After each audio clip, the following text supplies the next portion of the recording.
Sometimes you eat the bar, and the bar, well, sometimes he eats you. Welcome back to the Rancor Pit.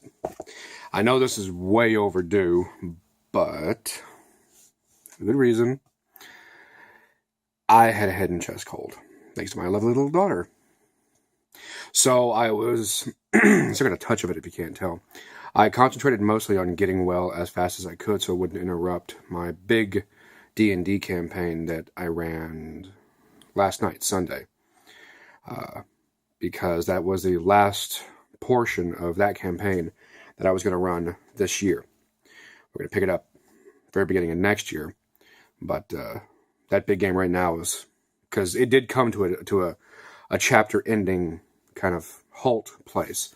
And I'll just fill in the soft XP whenever I get a chance on our chat rooms. But I promised you guys that I would talk about the most fondest and dearest to my heart character that I made for White Wolf a very long time ago.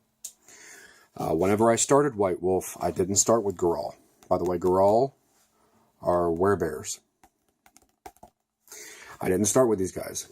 I actually started with something far more difficult to understand, especially as a new gamer. I started with the Mokle, which are essentially were-dragons. A lot harder, a lot more in-depth. Very much complicated. Especially just coming off like a fresh vampire character, and then one guru character I had, and then I made my actually own character was a Mokle on my own. So it was a mistake, but I ran with it. But whenever I made John, I got this book as soon as I found out that my former DM had these, or ST rather, he had the breed books. I looked through them and I fell in love with these guys. And in fact, this will, at some point, probably about that size, this will become a tattoo on me eventually, as might a number of other glyphs. But anyway, when I made John, I read this book, must have been a half dozen times, front to back. Like, remember how I said that's how I did it? I read it like a novel. Well, I read this half dozen times, and then I sat down and said, okay, what do I want to make as a character? This was my first big journey, because even when I made my Mokle, I didn't have the book yet. So this is my first big journey on my own, with my own book, my own source material, my own paper, and my own time. And when I made him, I wanted initially to create... the original concept was a park ranger. Simple enough, right? Makes sense. Gurahl don't do great in cities. They can, but they don't do great in cities. And it's because the touch of the wild, or in their case, the tailspinner, the aspect of the wild that they revere, it doesn't exist a whole lot in cities. That's the weaver, or they don't, there's not enough of it in a city. So I wanted him to be a park ranger. And the thing about Gurahl are, they never did, and typically won't ever have a whole lot of money. Meaning specifically the background resources. It's just because they don't need it. They are stereotypically viewed as tree-hugging hippies that mostly live out in the forest and don't come around and walk around barefoot and stuff like that. And, to a degree, that really is accurate. But it's not all of what a Gurahl is. In White Wolf mythology, way back during the beginning of creation, there were 3 other breeds that were around. The Apis, which are the werebulls or minotaurs, the Camazotz, which were werebats, and the Grandar, the wereboars. The wereboars originally were created in order to consume, outright eat, and destroy the taint that was beginning to pollute the world, or Mother Gaia. And they were all killed off. And because of that, Gaia had to make something new to take over that position. But whenever she made the Gurahl, she didn't make them specifically for that purpose. she did notice that a lot of people were suffering, so she had to make a healer of some sort. Someone that, instead of fighting for glory like the Gurahl do, that's how they earn one of their chief renowned traits, it's just glory. It's fighting. It's bravery. You know, she created someone that earned it through succor, through easing suffering, through helping for no reason, even helping your enemy, or helping someone who's not going to necessarily thank you at all. And that's one of the biggest things about Gurahl, is that they will help pretty much anybody, even if you show hatred, even if you don't want it, even if you end up claiming vengeance on them later. They'll still help you. They may end up having to teach you a very hard lesson in the aftermath, but they will help you. So I made him a park ranger, and I made it so that he had very strong ties to the kinfolk community that was running the ranger institution, the actual ranger headquarters in the area. So everything that he got in order to become a park ranger, a real park ranger, he got from the kinfolk who were running the headquarters. So he didn't really own anything. It was all just provided as per the Nature, Preservation Act of what a park ranger is. So I made him a park ranger, and I took him right on to White Wolf Unmods, unmoderated chats. And one of the rooms that I frequently always made was the ranger station. Deep in the woods, trails could go to it, so you could find it. But it was a fair bit away from where the actual woods began. The actual forest began around Necro, the big city. So once I got him established as a character that would always continuously show up in that room, and I left the room open, I always did, so anybody could wander through, and I can do a scene or 10 or 12, or have a whole pack of Gurahl come through, or whatever. And it grew in popularity. It really did.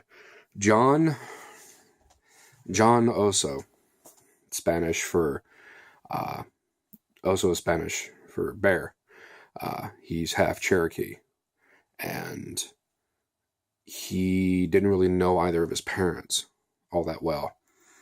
And it wasn't like he had the abandoned cub flaw.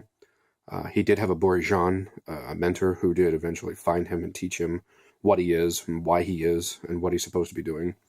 So he didn't have any really hard drawbacks, but he definitely didn't have parental influence. So it was mostly the job of being a licensed park ranger and his influence of his Bourgeon, his mentor. And when I made him, I took a part of me at the time. Because you got to remember, I started 97, 98, I think, whenever I made John. I started back when I was a sophomore in high school. So already my hormones, my emotions, my reactions are all pulled in a million different directions. And when I made him, I took some of the innermost, strongest qualities of me and put it into a character with, a number of character flaws. But I kind of did if the world was perfect sort of a deal, this is what I would have wanted to become, kind of a deal. And I didn't use my picture for him. I actually used like everybody else did. I used stock pictures of certain things. So he really didn't have a face. I didn't really use pictures that gave a face because I didn't want to hardline his description. I gave him a good description, but I didn't want it to be synonymous with one thing or the other. He is what's known as a forest walker. There's 4 different kinds of Gurahls: forest walkers, ice stalkers, river keepers, and mountain guardians. And each one of these represent a different theology, methodology, type, attitude, purpose under Mother Bear, under Gaia, that Gurahl can choose from. He is a forest walker. He is a tale teller, just like me. I'm a natural born Galliard, which is a Gurahl term for storyteller or for lore keeper or the like. and which I am naturally. I am one of those naturally. I was actually born under the gibbous moon, and that translates directly into Guru terms that I was born a Galliard. And it makes sense, because when I started DMing, when I started STing, when I started GMing, not only could I not stop because people didn't want me to, I actually enjoyed it. I very much enjoyed it. So, John is a forest walker. He is a great teller of stories and a rememberer. He is a lore keeper, and he is a sucker for a good story. He always loved to hear what travelers had to say coming through that forest ranger station. So that's why I left it open, so anybody of any walk of life could come through. Thunder-Paws was the D name that I gave him because during his training to become a forest ranger, everybody was trained how to use rifles and shotguns. Not necessarily hand pistols, unless you use like really high caliber revolvers. But there was really no cause for like a little 9mm out in the forest. So whenever I had him training, whenever I built him, I specifically gave him an extra dot, meaning not just 2, but I gave him 3 dots in firearms training. And it's because he actually used a 10 gauge shotgun. So 12 gauge Remington, 12 gauge whatever, those are the normal big fat shotguns, shells. John carried 10 gauge slugs. He didn't carry buckshot. 10 gauge shells are noticeably bigger, noticeably longer, and he always carried slugs with him. He never carried shot at all. And he got his deed name from the fact that when he had to use it, it was like the call of thunder. And he lived his life the way I professed as a park ranger would. And over the course of a couple of years, he became so super popular amongst everybody on the unmods that everybody was coming to him. And for that matter, was coming to me out of character.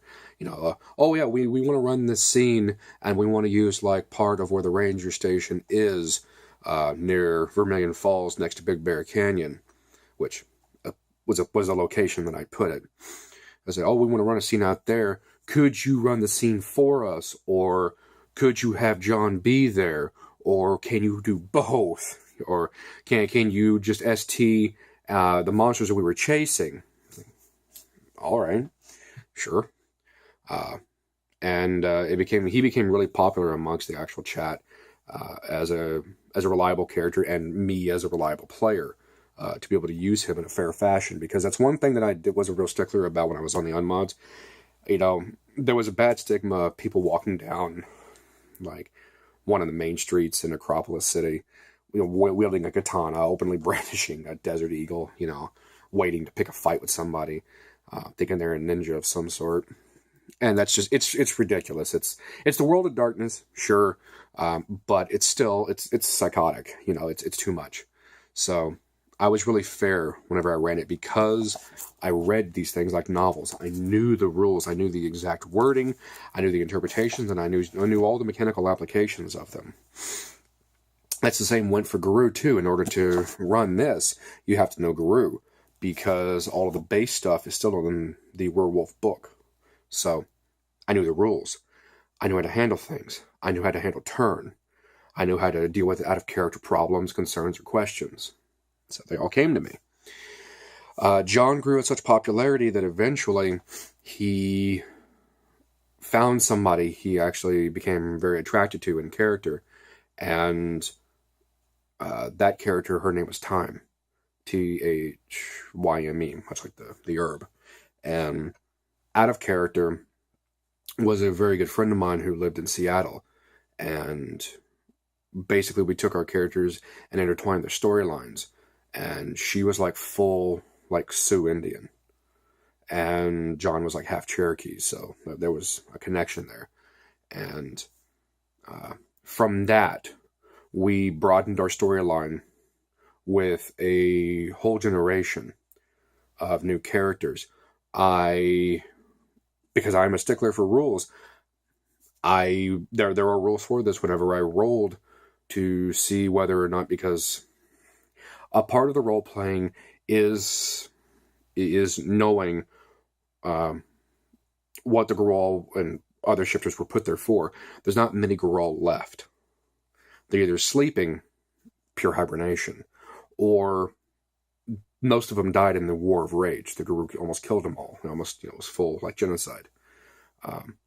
And part of being a Gurahl is you really need to find a kinfolk, which time was.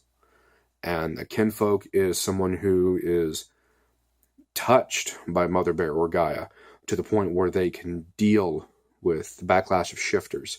You know, they see, a normal person sees a werewolf in the city shift. Their mind breaks. It goes into what's called the delirium. You have brought back ancient memories of bipedal or even huge, like direwolf, wolf creatures that used to terrorize and eat human beings. And that's where all the dark, like, werewolf lore comes from, that most people think is true in the world of darkness. You snap that mortal's brain, and they have such low willpower that bad things are going to occur because of it. Kinfolk see the change and already are predisposed not to snap. So whenever two trueborn try to get together, it doesn't work. But whenever a trueborn and a kinfolk get together, that's whenever the next generation can be born. Well, because I'm such a stickler for rules, I did the roll legit with the rules that are provided in the book. And when I rolled, I had to roll again, and I had to roll again. Their first generation they had together as children were triplets. It was a trueborn, a kinfolk, and a trueborn. A girl, and a boy. And I used them as background characters for the time being. And this brought about a whole new, like, surge of wanting to be around John's character and wanting to be in my storylines. Because of how popular, people that already knew it already was. And then the fact that I had did that and progressed things in timelines, so from there, they ended up going to the Autumn Council, and they brought the kids with them. And the Autumn Council is a huge, rare get-together of Gurahl and kinfolk. See, because a werewolf, can throw a moot like this. All they have to do is send out a call on the wind, put a howl out to the right people, and then bam, you have a party out at a cairn, and it's got all the music, food, and revelry you'd ever want. It happens all the time. Doesn't happen that way with the Gurahl, because like I said, there's very few of them left, and a lot of them are sleeping. Some of the sleeping ones wake up for the Autumn Council, and they went. Same thing again. A next generation was born, rolled and rolled, got twins, and it was a boy and a girl. And by that point, we had basically rolled out a huge storyline for John involving an entire guru pack that had come for his help, because they were basically tracking down worm-tainted creatures from the city that had come all the way deep into the forest and had taken residence in an old hive where black spiral dancers were, which are basically evil or dark or corrupted wolves. And they tracked it all the way out to the hive. Well, I also had another character at that point who was a Mowgli. Oddly enough, was my first Mowgli that I had played, earned XP, spent, and continuously just built his power base on. Excuse me. And I basically, for that scene, I triple screened on my computer.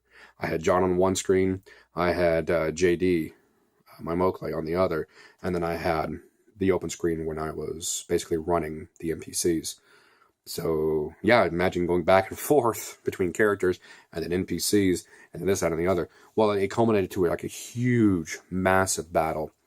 And it ended up that JD had to use a very powerful gift that Dragon had given him. And he took on basically the spectral aspect of the dragon. And he just blasted the landscape, burned it with divine fire, cleansing it of all the taint. Whenever you do that, though, it kills you. So he was a huge sacrifice. But I mean, other guru were getting like picked off, and the main characters were all really getting hurt. And John was hurt, and they literally like left all the wives and the kids at the ranger station with a whole bunch of guns just in case things went south. So they like came back and they're dragging themselves, you know, they're bleeding, and JD had died, and that pack basically bonded itself to John and his family. So I had other people who had joined that pack now coming to me as new characters. Oh, this legendary Gurahl in the area, his entire clan, this Guru pack that's bonded to him, you know. John's reputation got pretty big on the Unmods, and I really enjoyed playing him, and I do still have his stats somewhere, and I just enjoy the shit out of him. Later on, whenever the big games with like several other people at the same time began to decline later on when I was after high school, I used John almost exclusively with private storylines in locker rooms, so that there was no like outside interference or anything. And eventually, one of my other huge big characters, Eric Irons, he had his own storyline, and I could talk about him too. He had his own storyline going on, and eventually, after everything happened with him, his storyline and John's storyline intertwined. And that's whenever one of Kayla's characters came into John's life and had to teach and mentor and foster her in all basically aspects as a father figure. Eventually, I did retire John. He literally went into a cave after Tom died. His wife died, and I basically put him into a biorhythmic sleep. He was one of the bears that are going back to sleep. You know, do not be disturbed on the outside of the cave. You know, it's just because he'd become an elder by that point that it was over. It was time to. So I started playing his son, Juniper, which was the third child in the triplets, and he took over as forest ranger for the area. And Juniper was a big boy. John was a grizzly bear, and his Ursus aspect. Juniper was Kodiak. So anyway, I'm going to go ahead and cut this vlog here because I could ramble all night and day about John's stuff.